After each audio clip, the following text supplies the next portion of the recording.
have some discussion with them. To start with, we have with us Dr. Narendra Bhatt as the chairman of the today's session.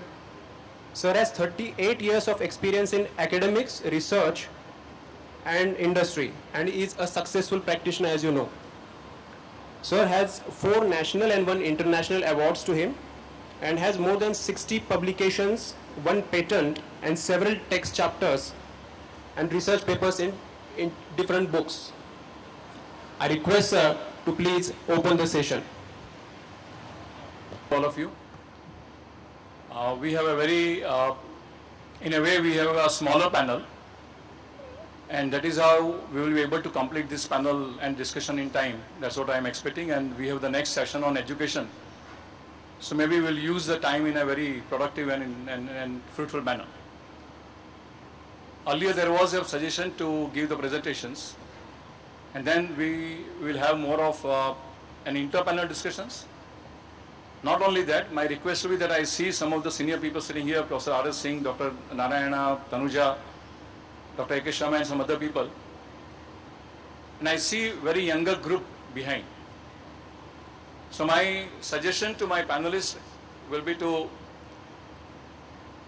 make this session little more interactive. Of course it will be interactive, and then to stimulating for the new generation which is sitting in front of us. Let's make that effort. That should be our target. That's what my effort will be. Now to begin with, the title of this particular session, as I told in the morning also, I use the word conclusive research for impact. So I'm going to take some few minutes, why I chose that particular title. As I said in the morning, I have been part of this research process for more than about 30-35 years now. And I also remember Dr. Sharma talking about Arogyavardhani in the morning. And then I saw Dr. Tathed, who was my senior colleague in Podar, when I started my career in Podar as house physician and registrar, that Arogyavardhani was studied at that time, initially with Dr. V.N. Pandey, Banaras, then by Vaidya Antarkar. From Arogyavardhani we came to Pikroraiza Kurova, that is Kutki. From Kutki we came to Pikroliv. But after all that effort of about 17 years, finally an Ayurvedic physician even today is using Arogyavardhani as it is. So what I am raising the question is that why is it that we are following a particular model which may or may not be suitable to us.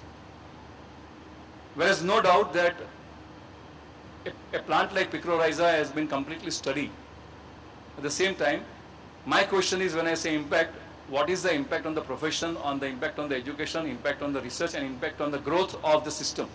And that's what I mean by impact. So any good research has to have an impact on the system. And when you say system, it has to have 3 components. Either it has to improvise the education process, it has to improvise the learning process, or it has to have the impact on the profession that day to day it is working. It should become part of accepted norm of a practice, or it has to help the system to grow in terms of its knowledge, in terms of its knowledge base, as I call. It has to enrich its own vistas, it has to enhance its own vistas, and that is what a good research should be. It doesn't mean that we didn't have this kind of research. In fact, right now I don't mind sharing that I'm writing one chapter on the clinical research, and the title is Assessing Ayurveda, and the title I have given is Mapping the Forest or Counting the Trees. Because when you look at the validation of Ayurvedic system or plants, products, somewhere we feel that we are either going into the forest where we do not know and where you might lose your direction, or you start counting the trees without taking cognizance of the forest. And that is where I personally feel that it is not a difficult task. To me personally, it is not possible, it is not impossible to integrate the modern objectivity, the modern scientific approach to Ayurvedic system. I firmly believe that. I have done it, and we have successfully done it. The question is of how much time we are ready to spend on the modalities. Unfortunately, as Professor R.S. Singh several times has mentioned about it in past, we have tried to change the modalities. And if I remember correctly, the first major integration model was when Dr. Udupa started with the Ayurvedic diagnosis, Ayurvedic diagnosis, modern diagnosis, Ayurvedic treatment, and so and so. There's 4 categories. And that did contribute to the development of the science and knowledge, no doubt about it. But somewhere, we began in that way and we could not cope up with the time. Another important point is, for example, we are entering into a race, and that is where I will ask Dr. Jamkar to really opine on that in your presentation. That many times we consider the modality of objectivity of the what is a present scientific model, inquiry, method of inquiry, as a endpoint. We forget that modern science has grown because it has always been in a dynamic phase of inquiry. They keep on changing their method of inquiry, they keep on changing their inquisitiveness, they keep on changing their targets, and that is why it is growing. Somewhere when we try to adapt to it, we try to take it as a fixed, like a jacketed process, and then we try to fit ourselves into it, and that is where sometimes we fail. And that is why what we need to do is that we need to create some sort of a bridge where we can continuously imbibe the modern objectivity, the scientific methods, and then grow. And that is where the benefit of the research will come to the system and the profession. That is what my belief is. Another thing is we are becoming product driven. And let me tell you, with all said and done, as an Ayurvedic physician, I would like to be very proud of Ayurvedic practice as a whole and treating the patient as a whole. But when it comes to the ground realities, let us accept that at the end of the day, I remember my first study when I did somewhere in 1981, 82.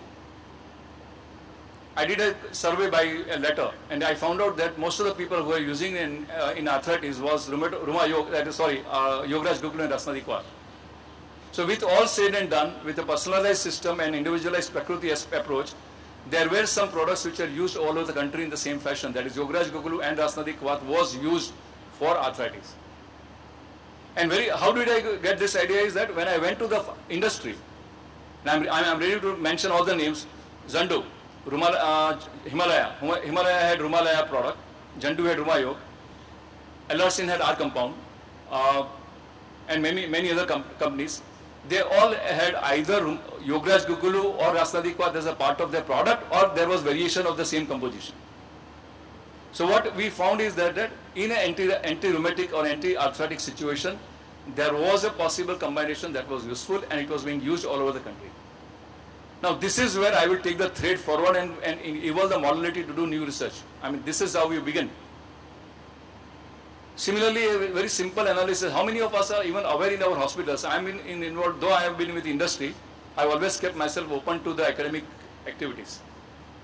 So I was, many of you know that I was associated with some of the universities and Ayurvedic colleges in Pune and Mumbai. And I have been continuing my link with them. And I asked them, some of them, what is the incidence of a specific kind of disorders in your hospital? And very surprisingly, they did not have the data. Now, if you do not know what kind of a patient clientage we are going to have, what kind of patient number you are going to have, and if you are going to have project, say you are having a project on bronchial asthma and you do not have asthmatic patients, what are you going to do?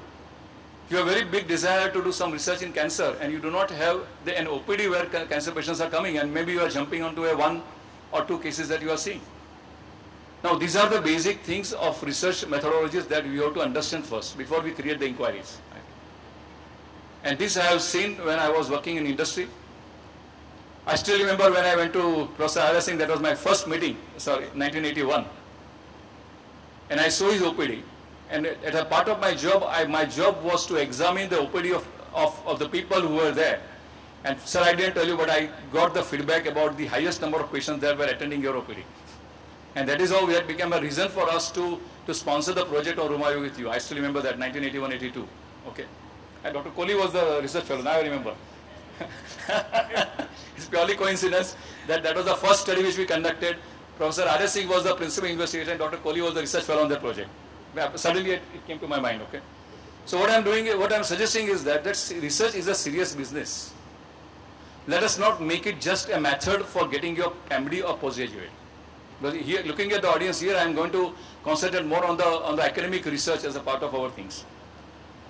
I think we'll keep on interacting during the next 1.5 hours. After saying these few words, to indicate where I want the discussion to take place, I will ask Dr. Jamkar, we have heard him today morning. He's a very stimulating speaker, as I can say. I met him one-to-one a few times. This is the third or fourth time that I am meeting him. And he's one of the most open-minded vice chancellors that I have come across in my 35 years of career. I'm talking about other than Ayurvedic people. Of course, other Ayurvedic vice chancellors were always for Ayurvedic. But those who have been other than the Ayurvedic faculty, I think he's one of the most open. I see him getting excited. I can see the spark in his eyes. We're just walking down. And I still remember just now, 15 minutes back, Nagpur Ayurvedic College people indicated to him something. And I was actually passing. I said, well, they are just holding the vice chancellor. And they said, sir, we are doing something in Malegat in some plants. And then immediately, I know how his mind worked. Yeah, there is a plant which is rarely available. It is available in this gut. Asakada mara project banun diya. That was his first reaction. This happened 20 minutes back. And I was observing it. So I compliment you for that. And maybe we can begin with your address to this young gathering. And then we'll see what we can do. Thank you. Your kind introduction.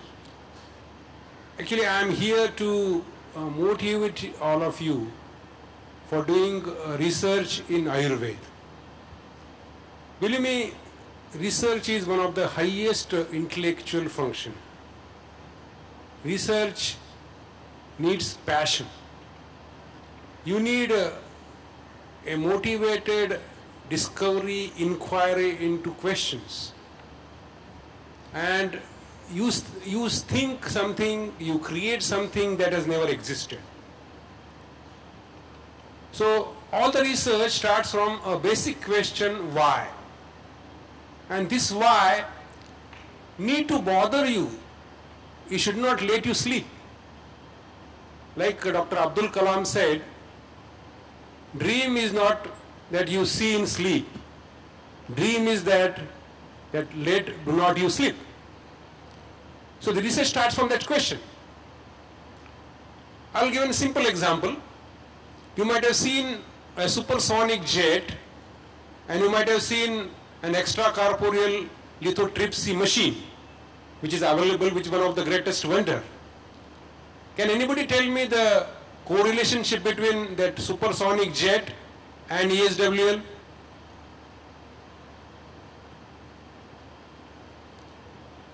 Now the Dornier was the company which created first supersonic jet. When the supersonic jet was taking off the ground, one ground engineer observed that the metallic debris on the airport develops fracture. Two things: a takeoff of supersonic jet and a fracture of metal. He was a ground engineer. He had nothing to do with the debris, but he saw that observation. He went to his boss. He said, "Sir, I observed this." His boss was inquisitive. He's Dornier. He didn't say, "Chup, tula kya karaise? Apna kaam kar." Then they said, "Okay, I think there is something happening while that jet is taking off." And then they discovered that there were waves which are created. Those waves, they modified. Those waves were processed. They made perfect. And today we have the greatest discovery of humankind, that you are able to crush urinary bladder stones, kidney stones, pancreatic stones by a machine which is kept outside. So the greatest discovery had come from a simple observation that metallic debris develops fracture. Now I need all of you to go and become inquisitive and ask questions why. Sometimes it could be stupid. Sometimes it may not matter. But then you need to process. And this has to come from your mind. There is nothing like Ayurveda and Pathy. It's your brain that's imagining. It's your brain that is asking questions. We have done several times all these studies. I had a passion for research from my childhood. My MBBS, even post-graduation, I did a lot of research. As an undergraduate, I did 3 or 4 projects. I went to my professor of pharmacology, and then he said, why don't you help me in PA values? So I did guinea pig helium experiments for studying acetylcholine atropine antagonism, that antagonism when it becomes competitive, non-competitive. Subsequently, he thought I am interested. He gave me a very huge project that a rabbit which eats an Lushan grass develops histamine resistance. So as an undergraduate, I worked for 6 months. At the end, we did some 30 rabbits on either side, and the first lesson I learned that all the values were statistically so different that you can't conclude. But then failure is all basis of research. As a postgraduate, my dissertation was immunosensitized porcine lymph node cell infusion followed by xenogenic transfer factor in carcinoma maxilla, where I work on pixel therapy in human beings, 1975. It was such a huge project. All the time people think you require infrastructure, you require this and you require that.